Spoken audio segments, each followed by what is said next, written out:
Schrödinger fue un físico teórico austriaco y una de las figuras más influyentes en el desarrollo de la mecánica cuántica. Es reconocido por la ecuación de Schrödinger. Esta es una imagen de referencia acerca de la onda de Broglie, la cual establece que una partícula tiene asociada una onda, el cual es de comportamiento probabilístico y que es compleja porque se extiende en todo el espacio y el tiempo. Esta es la ecuación propuesta por la onda, la cual sería la función de la onda que depende de la posición y el tiempo, que sería igual a la constante de normalización multiplicada por el número de Euler. En exponencial tendríamos la unidad imaginaria sobre la constante de Planck. Esto multiplicado por el momento lineal de la partícula por la posición espacial, menos la energía total de la partícula por el tiempo. A partir de la ecuación propuesta de la onda, hacemos dos derivaciones. Entonces, la primera sería la derivada con respecto al tiempo de la función de la onda, que sería igual a menos la energía total de la partícula multiplicada por la unidad imaginaria. Esto sobre la constante de Planck reducida por la función de la onda. Si despejamos esto, hacemos una transposición de término, nos quedaría menos la constante de Planck reducida sobre la energía total de la partícula multiplicado por la unidad imaginaria. Todo esto va a ser multiplicado por la derivada con respecto al tiempo que nos daría igual a la función de la onda. Como paso número 2 tendríamos la siguiente derivada. Entonces sería la derivada con respecto al espacio de la función de la onda, que sería igual a la unidad imaginaria por el momento lineal de la partícula. Esto sobre la constante de Planck reducida por la función de la onda. Si hacemos una segunda derivación, esto nos daría a la segunda derivada con respecto al espacio de la función de la onda, lo que sería igual a la unidad imaginaria al cuadrado por el momento lineal de la partícula al cuadrado. Esto sobre la constante de Planck reducida al cuadrado por la función de la onda. Esto nos daría igual a menos el momento lineal de la partícula al cuadrado sobre la constante de Planck reducida al cuadrado por la función de la onda. Despejando esto nos quedaría menos la constante de Planck reducida al cuadrado sobre el momento lineal de la partícula al cuadrado. Esto multiplicado por la segunda derivada con respecto al espacio de la función de la onda, lo que sería igual a la función de la onda. Igualamos el resultado 1 con el resultado 2, entonces tendríamos menos la constante de Planck reducida sobre la energía total de la partícula por la unidad imaginaria. Esto multiplicado por la derivada con respecto al tiempo de la función de la onda, lo que sería igual a menos la constante de Planck reducida al cuadrado sobre el momento lineal de la partícula al cuadrado. Esto multiplicado por la segunda derivada con respecto al espacio de la función de la onda. Nos quedaría la unidad imaginaria multiplicada por la constante de Planck reducida. Hacemos una sustitución de valores y nos quedaría la posición lineal de la partícula al cuadrado sobre 2 veces la masa de la partícula, multiplicado por la derivada con respecto al tiempo de la función de la onda, lo que sería igual a menos la constante de Planck reducida al cuadrado sobre el momento lineal de la partícula al cuadrado. Todo esto multiplicado por la segunda derivada con respecto al espacio de la función de la onda.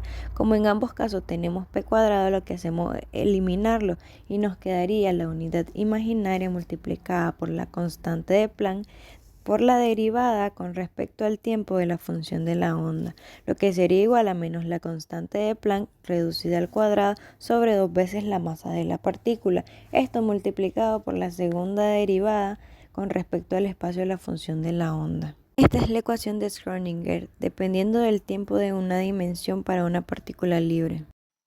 Ok, a continuación le hablaré un poco acerca de lo que es un ejemplo utilizando la ecuación de Schrödinger para resolver el caso de un pozo de potencial infinito. Quiero que partamos de la situación clásica. En la situación clásica, si uno tiene una pelota adentro de una caja utilizando las distintas ecuaciones de Newton, es posible encontrar tanto la posición y la velocidad de la pelota en cualquier instante de tiempo.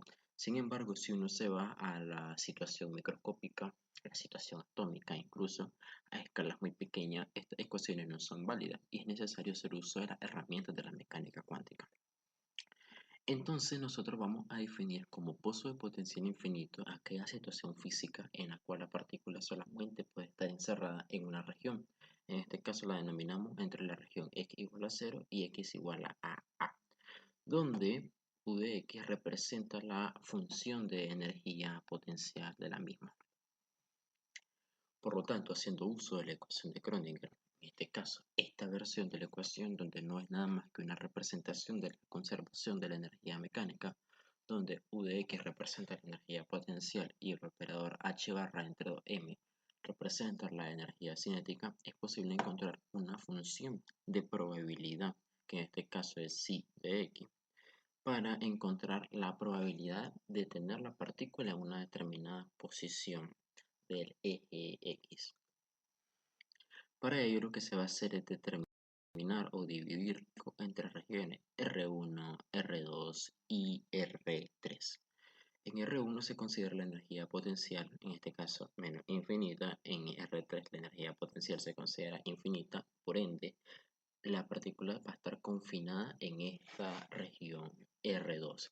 Gráficamente es bastante sencillo ver, por lo que les dije al inicio, que la gráfica o que la partícula solamente puede estar en R2, puesto que la partícula es repelida por estos valores frontera, x igual a 0 y x igual a A. Por lo tanto, va a ser imposible que uno encuentre la partícula en R1 y que uno encuentre la partícula en R3. Matemáticamente, por acá pueden analizar y encontrar la demostración en donde se consideran estos puntos o estas regiones con energías potenciales infinitas. Al final, haciendo manipulaciones algebraicas, es posible determinar que la función psi de x solamente puede ser cero en estas regiones. Por lo tanto, se deduce que es imposible encontrar la partícula en estas regiones. Lo interesante viene cuando uno tiene que analizar las posiciones entre x igual a 0 y entre x igual a A. Lo que vamos a hacer es deducir una expresión analítica para encontrar la probabilidad de tener la partícula en esta región. Entonces, teniendo en cuenta que el valor h barra entre 2m es una constante, es posible reescribir la ecuación de Schrödinger de esta manera, en donde se tiene que resolver esta ecuación diferencial homogénea de segundo orden. Para ello se hacen uso de distintas herramientas para la resolución de ecuaciones diferenciales, en donde se apela muchas veces a las distintas propiedades de los números complejos, teniendo como solución general la expresión A, donde es una constante por el número exponencial por el número de Euler, por I, donde I es la unidad imaginaria, por kx, más una expresión similar, en este caso con una constante B. De la misma manera se establecen las condiciones que si de x, si de evaluada en 0 tiene que ser 0 y que si evaluada en a tiene que ser necesariamente 0. Es decir, que los valores que están expresados acá tienen que ser 0 acá, cuando la función es evaluada en estos dos valores. Por lo tanto, haciendo uso también de distintas propiedades de los números complejos, es posible encontrar una función más compacta, en donde queda determinada de la siguiente manera. Psi de x, donde psi de x es la función de probabilidad, es el valor, una constante c, por el seno kx, donde c pertenece a los números naturales. Si se quiere considerar kx igual a 0, solamente se considera el valor de a, y para ello se deduce el valor de k, donde k no es nada más que nπ dividido entre a, donde n pertenece a los números naturales. Por lo tanto, la expresión analítica para la función de probabilidad utilizando la ecuación de Schrödinger nada más que c por el seno de nπx entre a, donde n pertenece a los números naturales.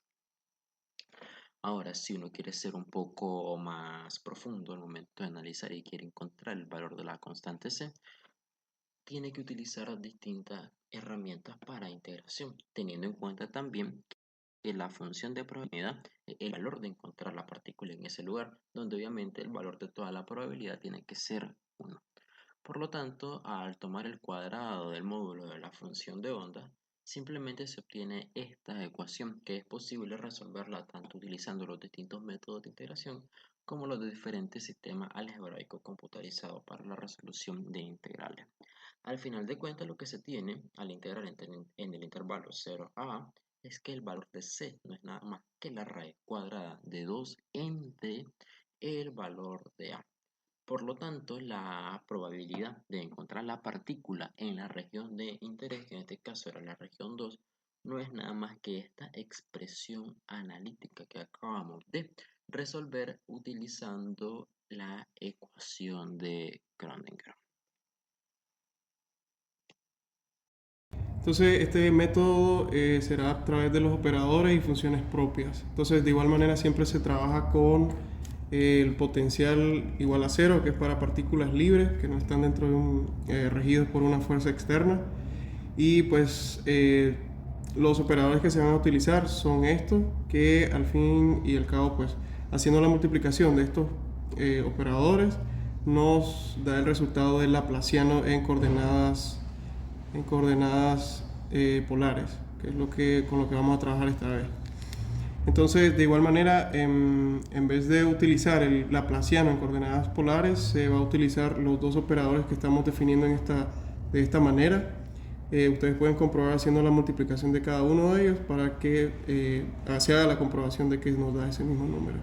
Entonces, de igual manera, en vez de ponerlo el laplaciano, pues utilizamos estos operadores y lo definimos de tal manera que nos quede una ecuación de autovalores, que es un operador o dos operadores aplicados sobre una función y nos dé un determinado número. Por ejemplo, en esta parte tenemos las 5 propiedades que se pueden comprobar. De ahí ciertas cosas que son importantes a la hora de utilizar este método, que es, por ejemplo, la primera, que este operador se llama operador de subida, o son operadores de escalera, que este operador de subida, por eso tiene este símbolo de más, y por convención se toma este signo negativo sobre este autovalor. Y de igual manera aquí se expresa m más 1 porque es un operador de subida, o sea que se le agrega un estado más. De igual manera es lo mismo aquí, solamente que las n veces que se aplique este operador van a ser n veces la suma de esas veces de aplicación sobre cada uno de los autovalores que nos dé cada uno de ellos. De igual manera aquí también se comprueba de que son operadores de subida y de igualmente de bajada. Y aquí pues corroboramos nuevamente que estamos trabajando con autovectores y autovalores.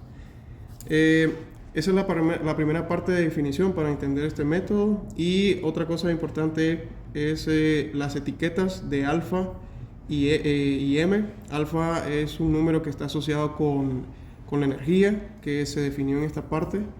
En la segunda parte, segundo paso, tenemos que tener en cuenta dos ideas. La primera es que la función de onda tiene etiquetas de alfa y m.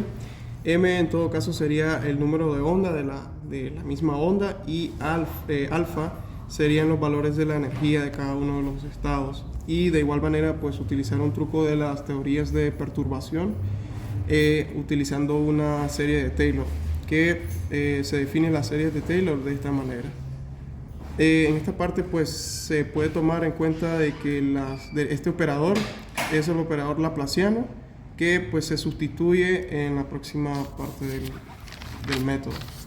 De igual manera, otra cosa que necesitamos es recordar del binomio de Newton, que se define de esta manera, y es lo que mencionaba anteriormente, que el laplaciano se sustituye por los operadores que principalmente estamos usando de subida y bajada. Este 2 es por conveniencia. De igual manera, utilizamos lo que es la serie de Taylor, y sustituimos el laplaciano por los operadores que estamos utilizando, y ya sabemos que tenemos que centrarlo en el cero, tanto r igual a 0 como θ igual a 0. Luego hacemos ciertos procedimientos. Ya sabemos en las propiedades anteriores que tantas veces se aplique uno de estos operadores va a subir o a bajar los valores de cada uno de ellos, y de igual manera los autovalores de cada una de las funciones. Por eso es que tenemos aquí como recordatorio. Luego de ahí solamente son métodos algebraicos. Por ejemplo, en esta parte pues es redundante, eso cancela. De igual manera, como les había explicado anteriormente, al aplicar este operador de subida nos da este número negativo, y tantas veces como se aplique ese operador, de igual manera es lo mismo que pasa aquí. Esto solamente se desarrolla la exponencial, y esto es importante ya que tantas veces se aplique este operador, se le tiene que restar, ya que es un operador de bajada, por eso se resta y se le suma con respecto a tantas veces como se aplique ese operador de subida. Luego pues un poco de matemáticas, se cancelan y pues se hace pues lo acorde pues algebraicamente. También se define un nuevo valor que es S, se define como toda esta parte que tiene que ver con los números de onda. Y otra cosa que se tiene que tener en cuenta es que desde el comienzo se define como un producto de funciones, tanto como de R como de teta. Entonces, como se le había comentado, el número de onda tiene que ver con esta parte del angular y se sustituye ahí. Luego en esta parte se hace igual a 0, ya que pues se necesitan ciertas condiciones especiales de las funciones de onda para que pues se pueda cumplir. Y de igual manera pues solamente tener esta parte, que es la parte espacial. Por eso es que se hace la igualación a 0. Al hacer esta ecuación pues se despeja lo que es el valor de L, recordando que este es el cortador de la serie y este es el número de onda que está dado por este número. Y solamente se hace el despeje con cada uno de los valores que estén ahí. Y en esta parte, que ya sería ya directamente la deducción de la función propia de ese operador, que sería pues la eliminación de K y K, que es redundante ante esta serie. Por eso es que se elimina directamente. Y recordar también de que alfa se definió de esta manera. Y se puede hacer un cambio de variable, recordando que alfa y R multiplicados lo podemos renombrar como X. Entonces, lo que había dicho anteriormente, solamente dejamos la parte espacial, se hacen las cancelaciones correspondientes, se hace el cambio de las variables y solamente pues se reordena teniendo la definición de una nueva función, que son las funciones de Bessel. Estas funciones de Bessel no son las extendidas, solamente hay que recordar de que los factoriales se definen por las funciones gamma para poder definir números racionales o irracionales. Y finalmente pues tenemos la solución de que ante esa ecuación, que serían las funciones de Bessel ya extendidas con cada uno de los valores de gamma. Aquí aparece en J, hicimos un cambio de nombre solamente, y por eso es que aparece nuevamente esto. Directamente la etiqueta EMA viene de que depende de el número de onda que estamos utilizando por cada cada estado de la onda. Por eso es que se etiqueta con M.